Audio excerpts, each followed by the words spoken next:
On voulait en fait avoir une mixité entre les enfants et les personnes âgées.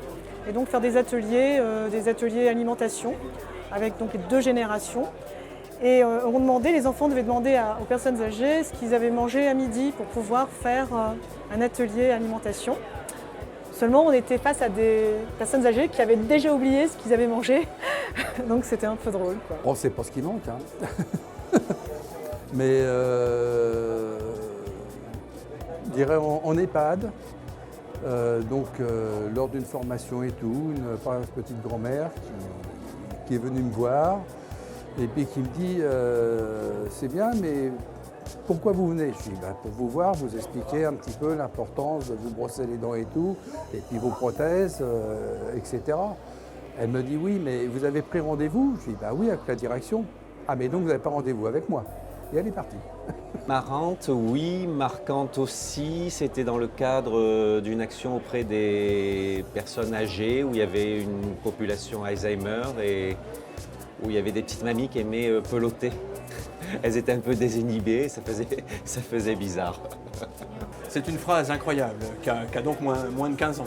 De quelqu'un qui m'a dit « Alors c'est vrai, là je vous ai écouté, alors c'est donc vrai qu'il faut se brosser les dents tous les jours ?» En fait, c'était une petite fille qui était toute triste parce qu'en fait, elle n'avait pas pu participer au dépistage parce que ses parents n'avaient pas signé l'autorisation parentale et parce qu'ils n'avaient pas envie. Et chose bizarre, en fait, on a vu la maman arriver, on ne sait pas pourquoi, et en fait, elle est venue nous voir et elle nous a regardé, elle a dit bon, si c'est vous, c'est ok. Et là, la petite, en fait, elle m'a pris dans les bras et elle s'est mise à pleurer tellement elle était heureuse.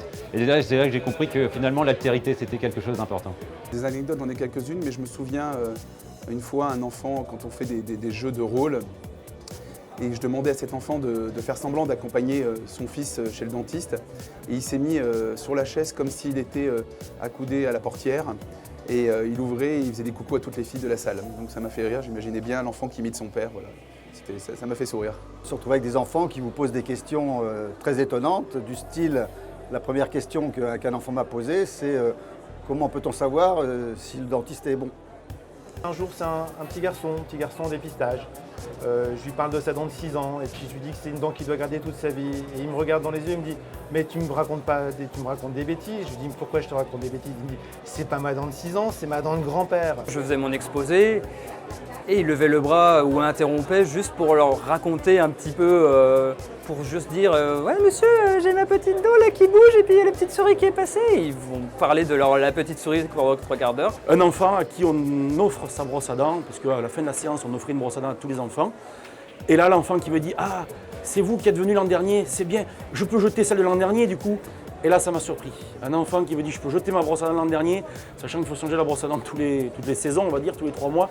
C'est surprenant et c'est là où on se dit qu'il faut vraiment, vraiment s'engager. Ces souvenirs, forcément, c'est un moteur parce qu'en fait, on se sent utile, on se sent vivre parce que la vie, c'est ça, hein, tout simplement, hein, c'est le rapport aux autres, tout simplement.